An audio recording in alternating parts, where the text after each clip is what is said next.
Hello. Thank you for listening. This is another Career Mom Reset with Dr. Carmen on Victorious Working Moms podcast. I am Dr. Nneka, and you are getting two board certified family positions for the price of one. And this month in September, we are in, there's a lot of things in September like prostate health, PCOS, but in particular, we are talking about self care. And as professional mothers, this is very, very, very important. We're not going to be before you too long, but we're going to make an impact. Dr. Carmen, welcome, welcome. How you doing? Thank you. I'm doing awesome.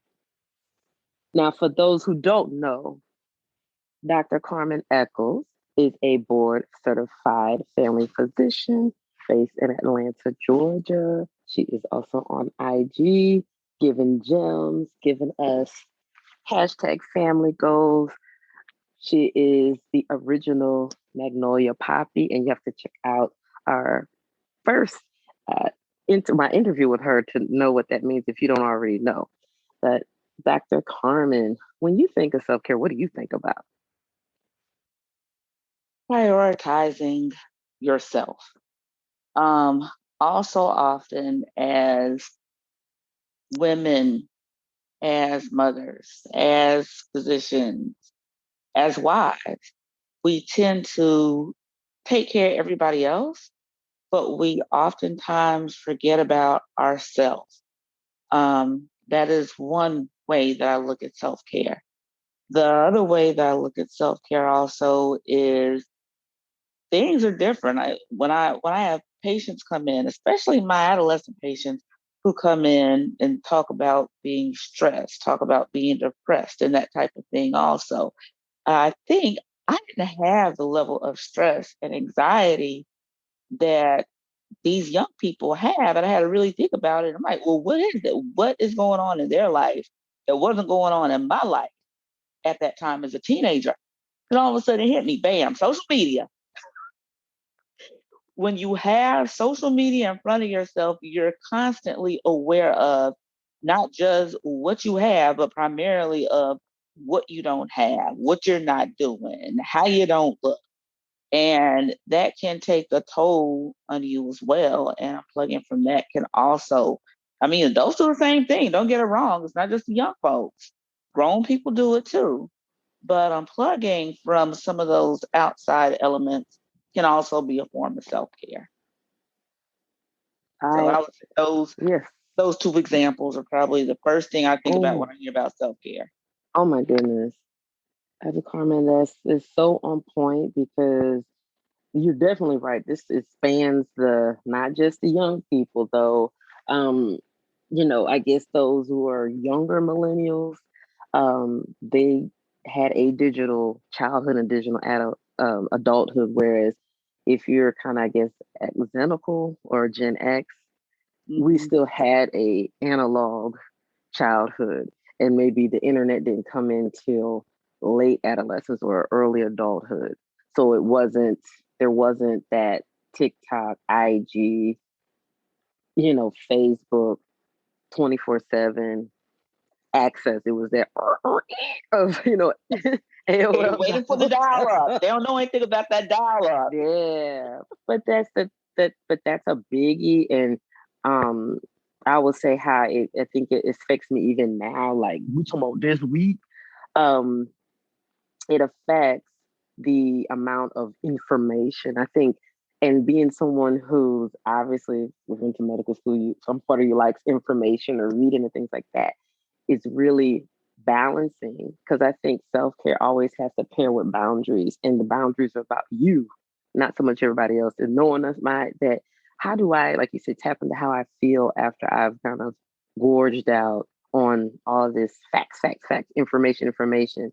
And Dr. Carmen knows me. She know I be, ooh, I saw this, I read that, I'll thinking about this, and it's just, and as a naturally indecisive person, that may not always be the best thing. So I've really becoming more disciplined, or working that muscle of discipline of, do I really, am I going to do anything with this? Do I just think it's interesting? What can I take off? I think some of the easy and hard things, let me say simple, not necessarily easy. It's simple to do, but it's not necessarily easy to do, is cut back, reduce. It was just like the information overload was too much. I know after our previous election, and we're not getting into politics, I just realized I watched too much news. It just, with news and COVID, it's just too much. So I really cut down on that. And then the social News, media, it, COVID, and Black Lives Matter, if you yeah, remember too. It COVID, was just Black all Lives Matter, happening at one mm-hmm. time. It's just an overload of information, and like you were saying, really tapping into how do I feel when I'm ingesting all that beyond probably what my limit is. It's like, you ate the snack, you ate the appetizer, you ate the main course, the dessert.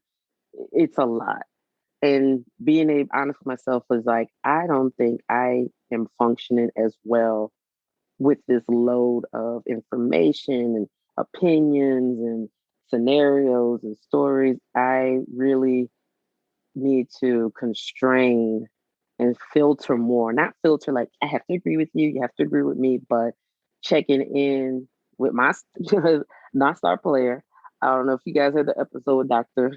Carissa Hines, but checking in with me and how do I feel? Is this making me feel like I'm expanding? I'm lighter. I'm relaxed. This is making me feel like my heart's racing. My muscles are tightening up. My stomach's grumbling. My head is paining. Then that's signs that I'm constricting, or I'm going into that Mode of tension. hyper, yeah, tension, hyper fight or flight, hyper sympathetic state. And if you're trying to chill and you thinking you're scrolling the internet to chill, to wind down, and you're tightening up, maybe it's what you're looking at. I think a good physician, we have to ask those questions about environment, about, is there change of routine, change in sleep. So self-care is kind of, how do you build in those rituals, those routines for you that kind of helps you process stress, you kind of soothe yourself. Well, soothing is more so something happens, and then this is how you self soothe, whether it's a adaptive or maladaptive. But self care is kind of like, what's your regimen, and that self care can include. I know some people like to say soul care, your spiritual, your mental, emotional, your physical. And we always think of decadence or luxury like bubble bath, something you have to go and pay for. Self care can also be financial. Checking your bank account, knowing, making sure that before I loan somebody money, I have money to pay my mortgage, house rent, or what have you. Self care can be, what do we need to adjust in our family schedule so that we're getting to bed on time? And if that means, hey, maybe I won't take the kids to Cub Scouts this week, or, we need to have devices off, TV off at such time so we can wind down, or we need to say family prayer. Whatever those things are, self care is very personal. Like finances, it's personal. Yes, it It's what is. you need. And then as mothers, we're helping to, our children have to attune to us. So we're modeling self care for them too. I was just gonna So, say it's yeah, like go ahead. making it a generational thing, because by setting, I've noticed too, by setting a bedtime routine, does my daughter like it? No, she doesn't. She likes to be up. She likes to see everything. But still she understands, once I tell her certain things, all right, 30 minutes, we're putting the devices down. Okay, it's 8:30, devices down. I don't want to go to bed yet. You don't have to go to bed yet. We're going to read a book. Okay, we're going to pray. All right, now it's 9 o'clock. We're in bed. And doing that consistently, she has an attitude of self care to the point now where she understands she likes to go outside, lay down in the hammock underneath the deck, and she tells me, I'm relaxing right now. So I'm like, me demonstrating my way of self care and even doing something as small as setting up her bedtime routine, she's getting an idea that hey, it's okay to relax. It's okay to just shut it all down sometimes. So I'll leave her alone in the hammock in the backyard. She's all right. Our gate's a lot. Yep. I mean, that's important. Like, this is I really love this example of modeling and helping them attune and relax and soothe themselves and get in touch with their bodies. Because sometimes like, y'all go lay down. And I raise my hand. It's so easy to kind of be frustrated and then hard transitions. That can be hard for children and it's hard for adults too. We've been going on our phones, on our laptops, and then we expect, okay, automatically I'm gonna go to sleep. It's like, no. So some things we said for to pick out, self-care is personal. Self-care can be modeled for our children. Um, self-care is intentional. And I think self-care is meant to be kind and gentle. Okay. So hear me out. It's so easy for us, think about why do resolutions don't usually work? Because it's like unrealistic. Like, I'm going to go from sitting on my couch to doing this crazy boot camp 6 days a week. And, you go from not counting calories to eating 500 calories a day. It's so extreme and it's not sustainable. There's not measurable small step goals. And it's just like all or nothing. If I'm not doing the most, I'm not doing anything at all. And that extreme is hard to maintain. Same thing with self care. If roll out of bed and jump through the day, and then all of a sudden I'm going to do yoga for 2 hours, I'm going to do meditations, I'm going to do, girl, bye. Like that, you can't maintain that. It needs to be tailored to first your needs, because if it's not meeting your physiologic needs, it's not really taking care of you. It's just another to do. Then two, something that's sustainable that you can do on a regular day. You know what I mean? I said It's that it has the called stars have to be lifestyle aligned. modification, Okay, period. okay. You I better mean, it's talk like that telling talk. that patient who's a newly diagnosed diabetic, they're eating all kind of junk food, all kind of fast food. You tell them, okay, you're diabetic. These are the things that you have to do. And they jump up and tell you, well, I'm going to go on the keto diet. Hold on. Didn't you just tell me you drink 10 Pepsis a week and you're going to start today doing keto?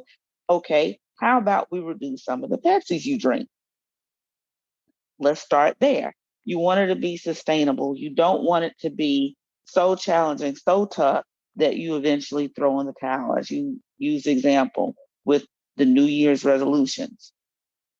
You want it to be a lifestyle change. Right. And that is so key. And the challenge about lifestyle changes is that it's not necessarily just a prescription. This is what it happens outside the exam room, outside of the televisit. It's in us. So when people are like, well, how come these things aren't happening? I go to my doctor's appointments, I go down to the clinic or what have you, because we don't have, as healthcare providers, we don't have that control. This is what shared decision making, going into you. And it doesn't have to be so complex.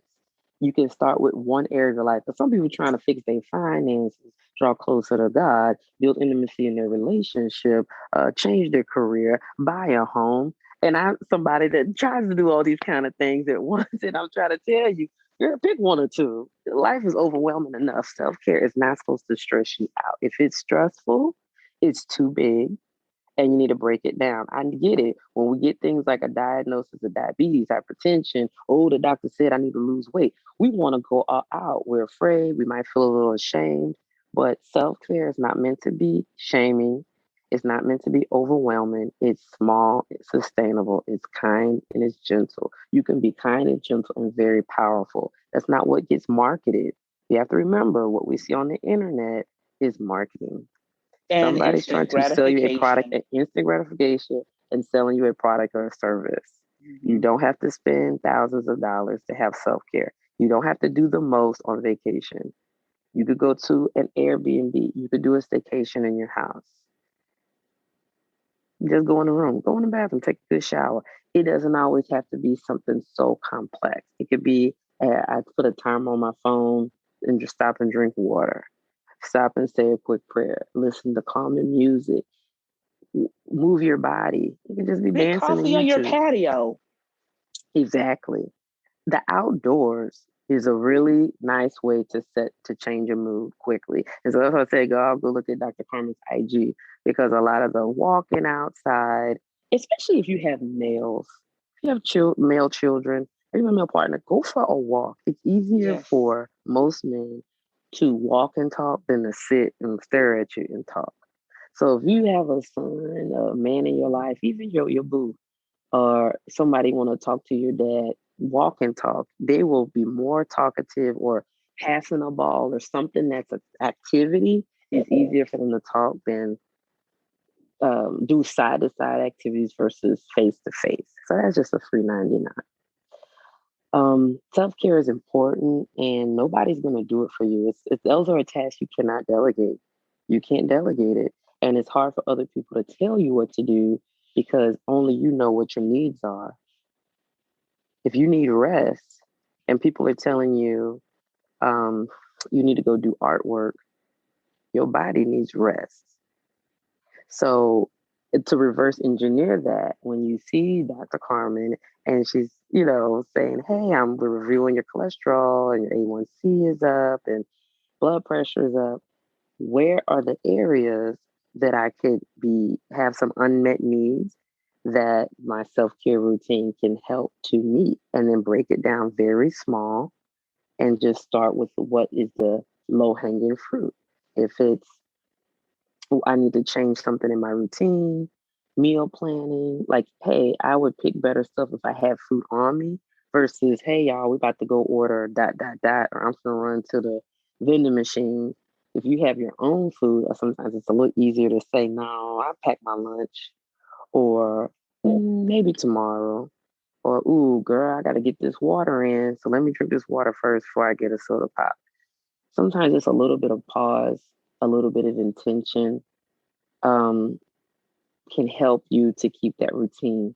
But if I had to ask Dr. Carmen, what do you think is one of the biggest barriers for us busy professional moms to embrace or maintain self care?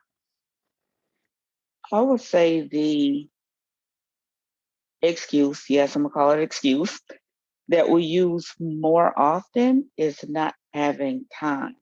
And the reason I say an excuse is like you can't do 2 minutes where you just shut everything off and you just sit in silence for 2 minutes. That could be an example of self care.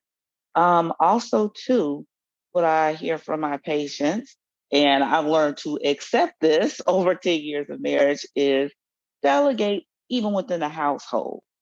No, your husband may not necessarily wash the dishes the way that you wash dishes. He may not put up the dishes in the area you want the dishes put up, but guess what? That is one less thing that you have to do, and you can use that time for self care.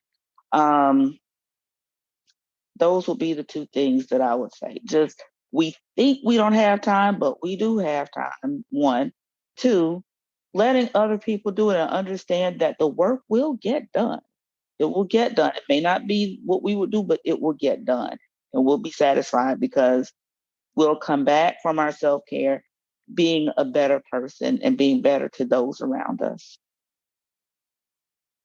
Whew, y'all, if you're when you're listening to this, please go to www.victoriousworkingmom.com and drop a message, because I really feel in my spirit Dr. Carmen is touching on some for real that needs to be fleshed out even more. And I want to get that feedback from you guys, from you that are listening, how we can do a deeper dive in this, because it really does intersect with health, our physical health, and what both of us with combined years of 26 years of experience had keep hearing recurrently. And this is a big portion why we're even doing this in the first place, is we want to set the captive free.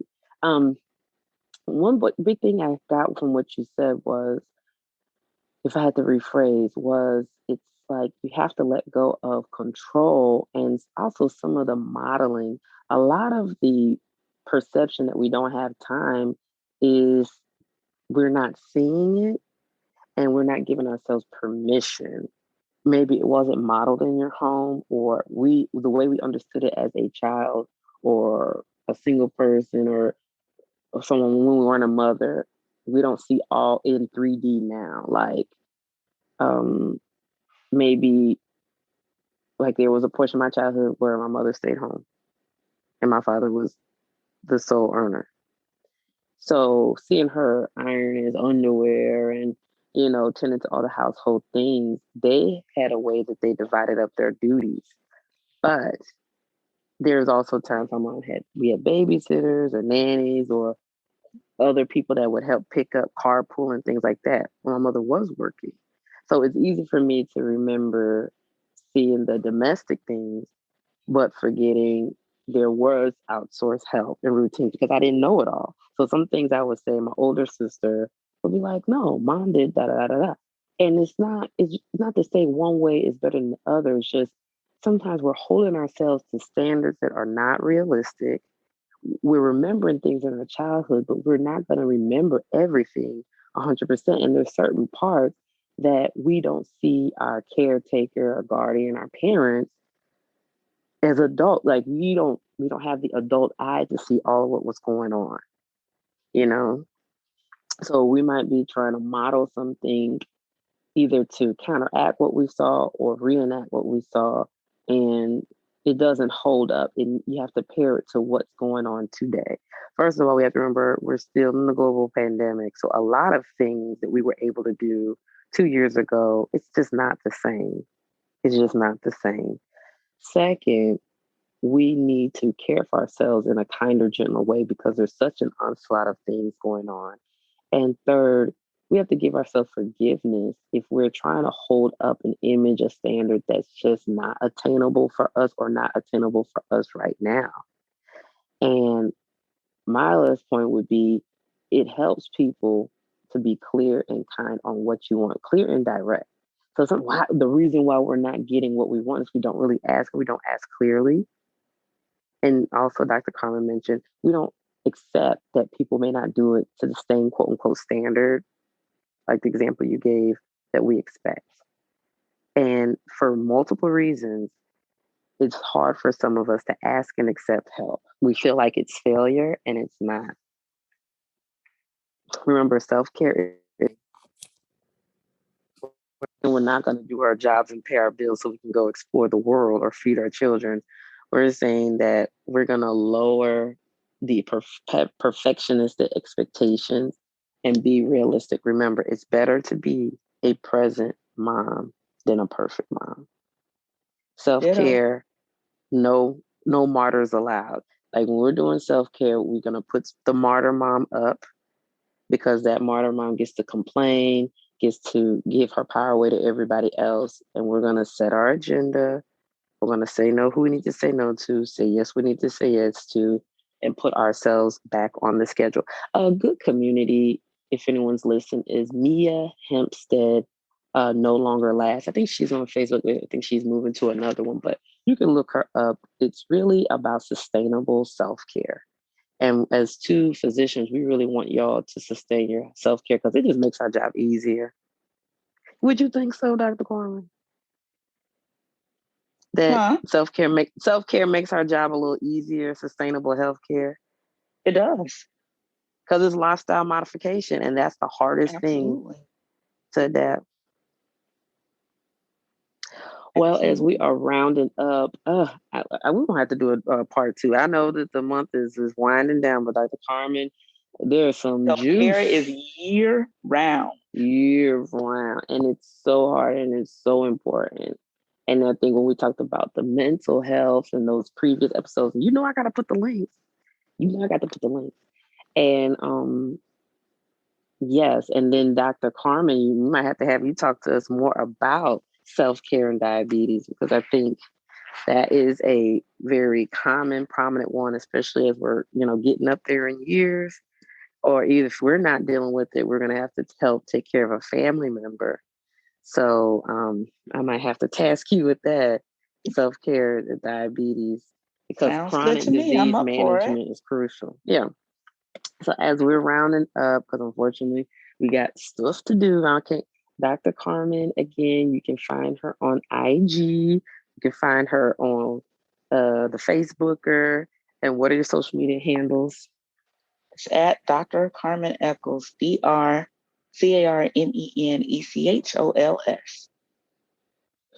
Yes. And if you like, oh, I need some more of this Dr. Eccles. I want her to speak to my group. She mentioned stuff about diabetes. We really want a down to earth family physician and break it down, especially on the common chronic disease and prevention things. You better get on that IG, get at her. You know what I'm saying? Reach out to me. Okay, paid opportunities preferred. I'm just saying. As for me, what you got going on? Where we go? Anything we need the peoples need to know, look out for? No, nothing in particular at this time, but I will keep you all posted.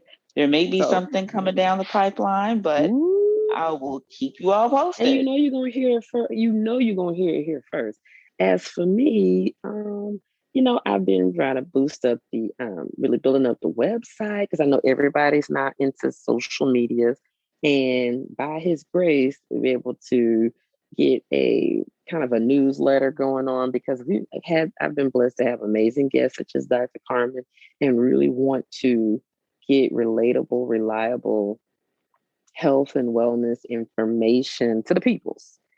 So www.victoriousworkingmom.com, some blogs, getting some transcripts. Like hopefully this episode can get the transcript up. Give me a little time, y'all. I work a full-time job. I'm a mama.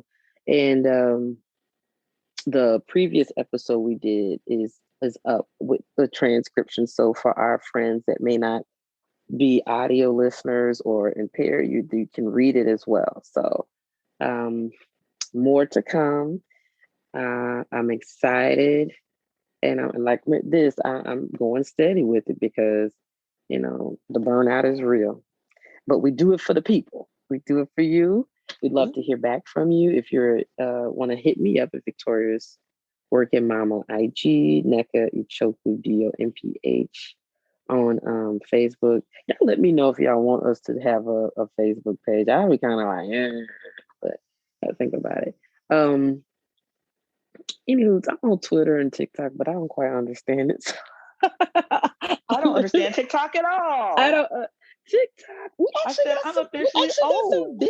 We actually I just posted some. Check out my TikTok though. I actually have a few podcast videos on there, so I might try to get some of our audio and stuff on there. But yeah, self care, take care of yourself, get support, keep it small, sustainable, and kind and gentle. That's where the real power is. Think compound interest, not lump sum. All right, Dr. Carmen, you have a blessed one. All right. Y'all just listened to another episode of the Career Mom Reset with Dr. Carmen on the Victorious Working Moms Podcast. We out.